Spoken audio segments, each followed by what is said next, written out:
back with another video giving you an update on my motorcycle, how things are progressing, from an owner's perspective. We're going to talk maintenance. That's essentially what we're going to do. So I've spoken about something to measure temperature accurately on your tires to see where your tire temperatures are, and having a gauge. I use a vehicle one, so it will give you. I use the left hand front and rear for cold pressures, and these for my warm pressures. So with that and heat, I can set up my tires. I've spoken about this in a previous video, so go and check it out. So I'm going to move that to the side, but that's essentially also part of maintenance.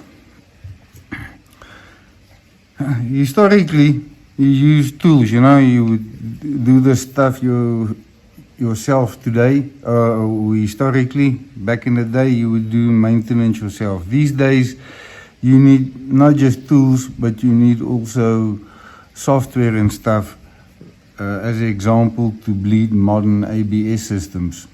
And that is something the dealers do for you, and it becomes difficult for an owner to do these things.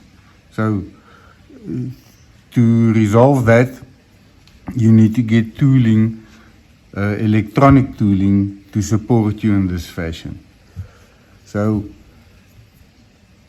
at my 6-month review, I hope this is going to be visible. In my 6-month review, I specifically talked about how the bike is restricted from a throttle response perspective, and that is essentially to take a powerful motor like that and get it through Euro 5 emission ratings. So, from a maintenance perspective, I've made an investment. I got myself a OBD link.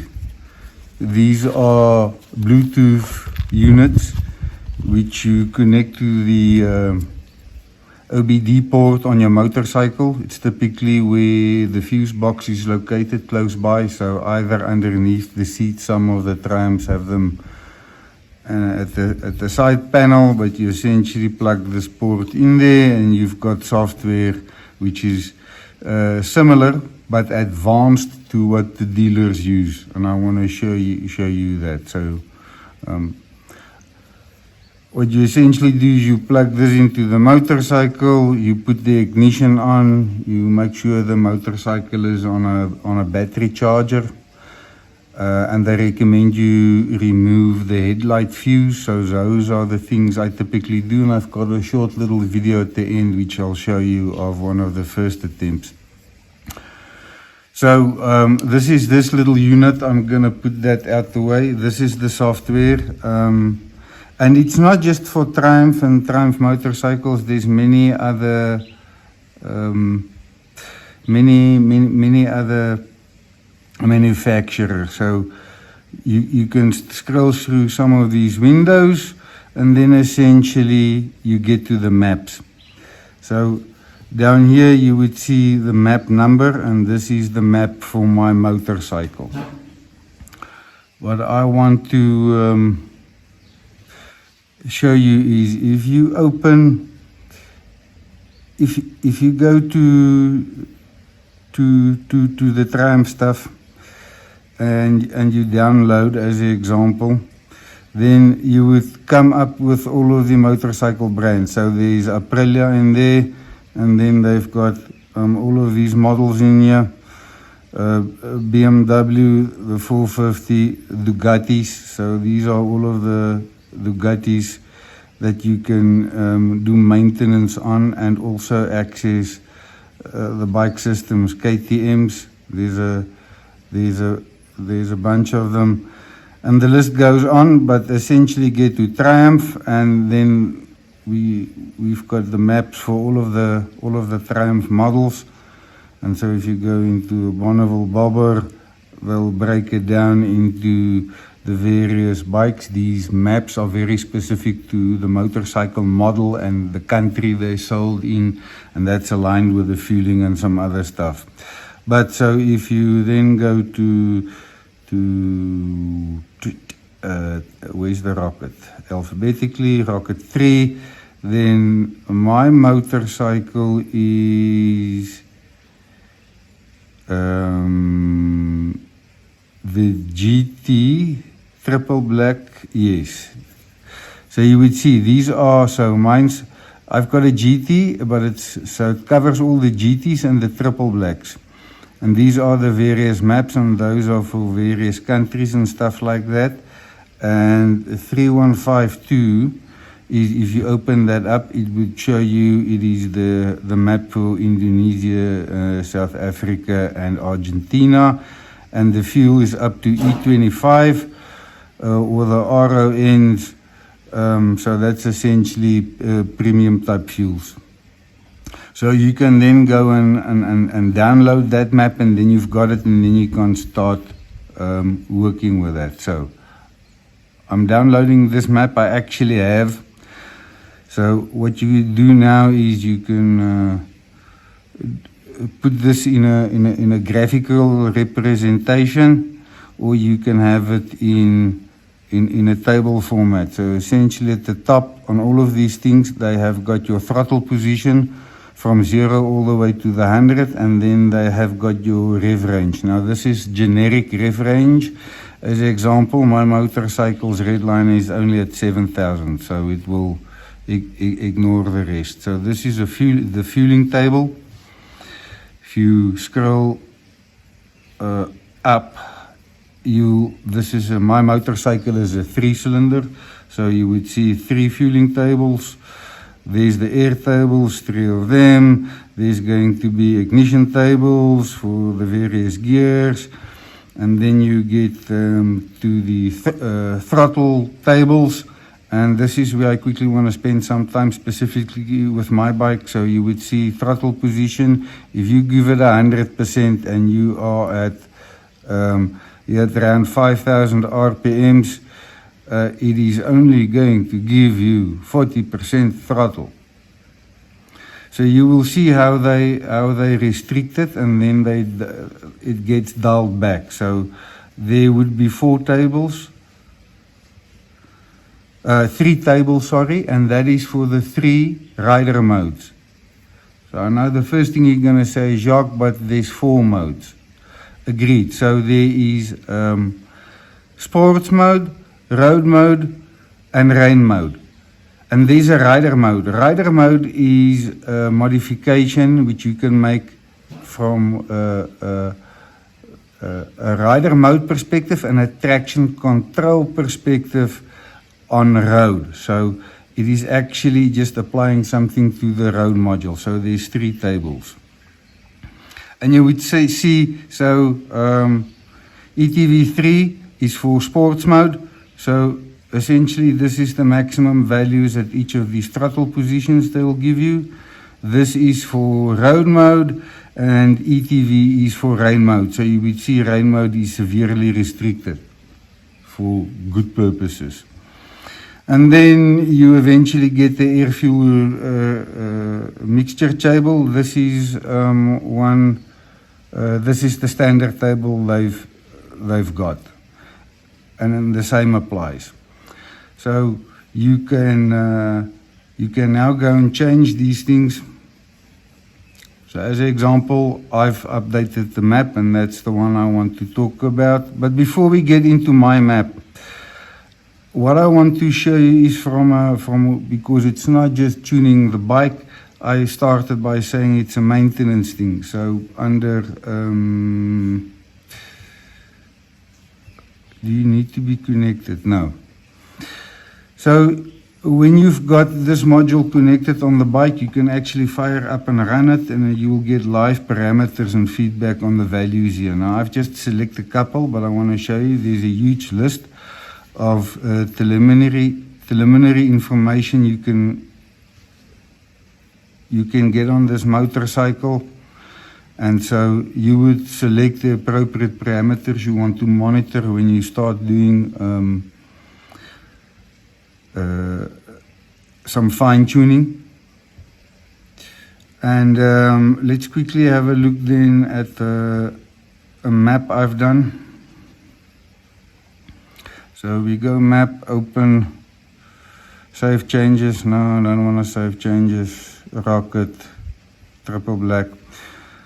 So here's the original map, and here's a map I've modified. So if we now look at this from a graphical perspective, and we go to my ETV table for the throttle, you would see it's a clean linear run, and at 100 you're getting 100. At 90 you're getting 90. At 80 you're getting 80, and so forth. So the throttle is a whole lot more accurate, responsive, and there's a bucket load full of more power on the table. If I open the original map and we go to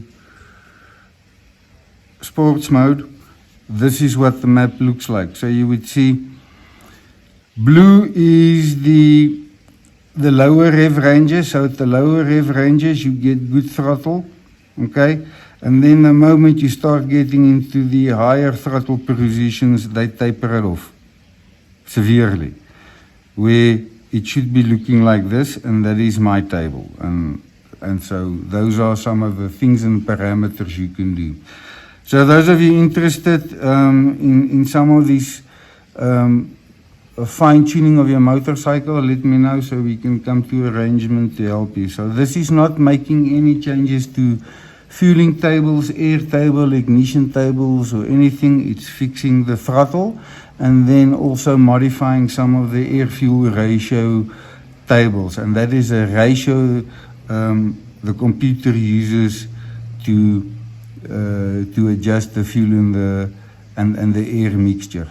So you might, as an example, because we're not touching the volumetric throughput on their tables from a fueling and an air perspective, we're just adjusting the ratio. So as an example, in the higher rev ranges, you want the motorcycle, especially where they've tweaked it back, just add a little bit more fuel. So you don't want a motorcycle to run lean.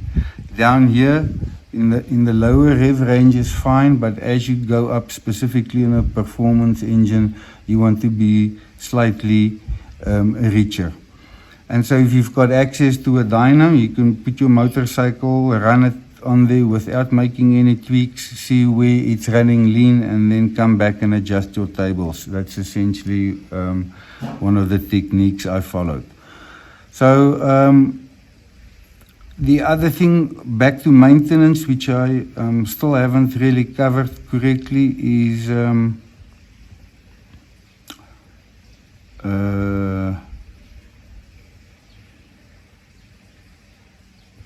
a diagnostics tool, sorry.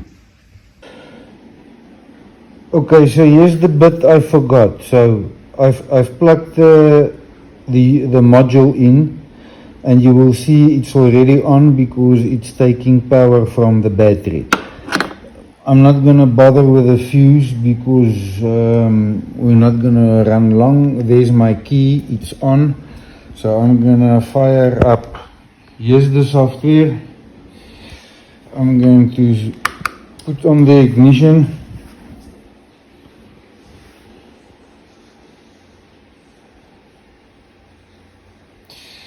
And then if all goes well, it's going to say, listen, I want to talk to this thing. If you've done your pairing. Let's go ECU connect. Yes, there we go. It says you want to connect. You say yes.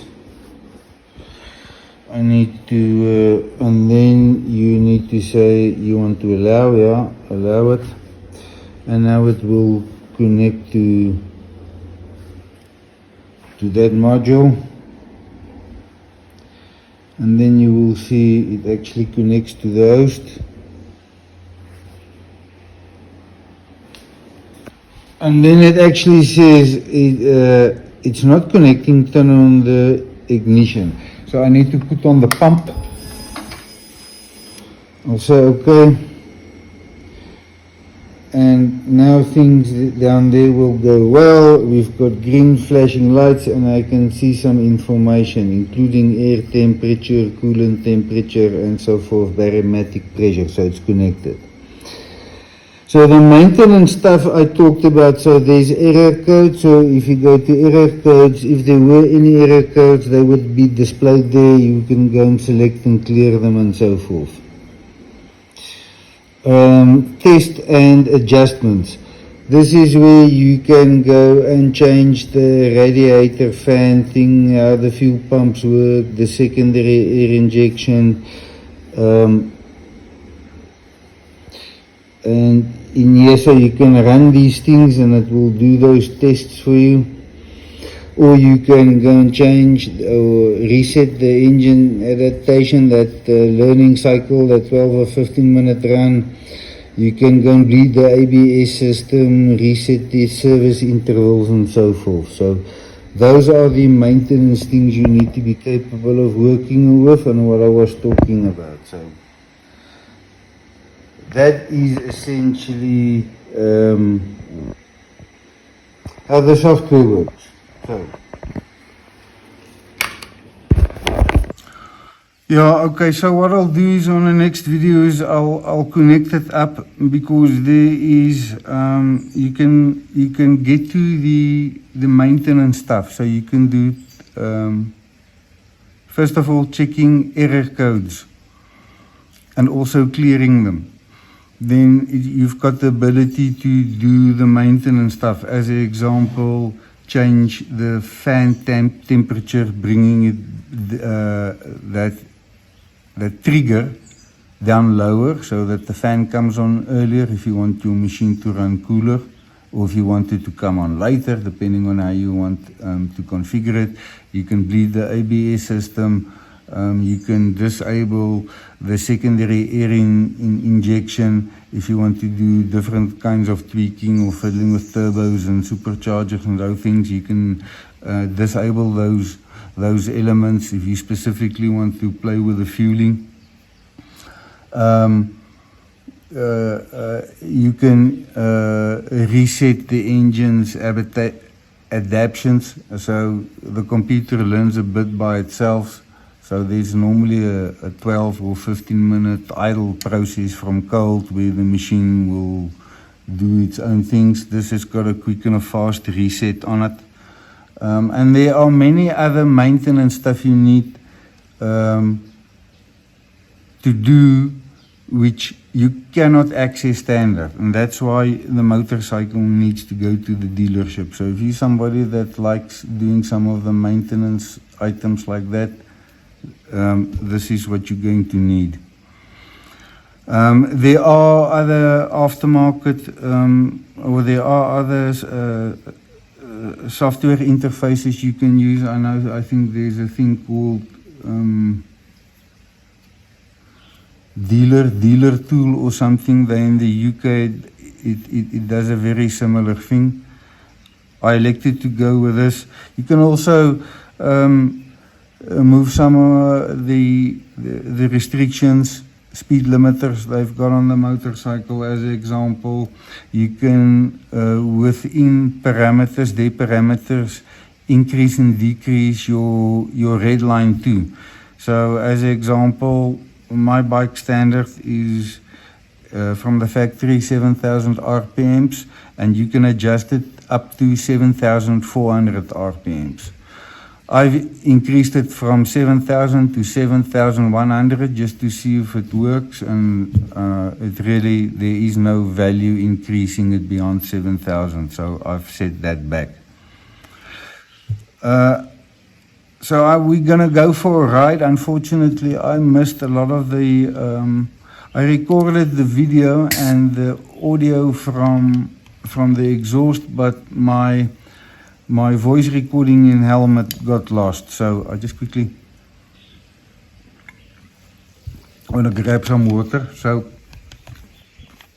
I'll have to do a voiceover for that, and that's a bit unfortunate because I was specific about where RPMs was and how the bike is behaving. So I'm not gonna be possible of repeating that because I can't remember when was what, but I'll do my best with that voiceover. And what you'll see is drive-by-wire, the throttle from 0 all the way to 100 is 30 millimeters of travel, and I've made little marks so you can see where's 0, where's 100, where's 50, where's 25. So in any case, without too much waffle, let's dive into that, and you guys can see and hear how the throttle now behaves. And that is important because before you make these changes, you need to be clear as to how you perceive the motorcycle, how it behaves for you. So for your driving style, what happens and what do you want to improve? You've got to be clear in your mind about where those areas are, so that when you make the throttle changes here, you make sure it is aligned with that. I've got a very crisp, clean throttle that pulls essentially from 14% throttle position. It goes ballistic. So it's a very small movement. That might not be something for everyone. So that first bit of travel, you can soften up a lot if you want it to be very relaxed. So for my screen, I've actually updated all my maps. So on sports mode, I get 100%. On road mode, it's set for 75, and in the rain mode, it's set for 44% throttle. That's what you get. But I've cleaned the table up, so you haven't got all these oddness and lag, I call it, with the standard map. Now it is consistent, it's linear, it is connected to what your hands do. So let's go for a ride.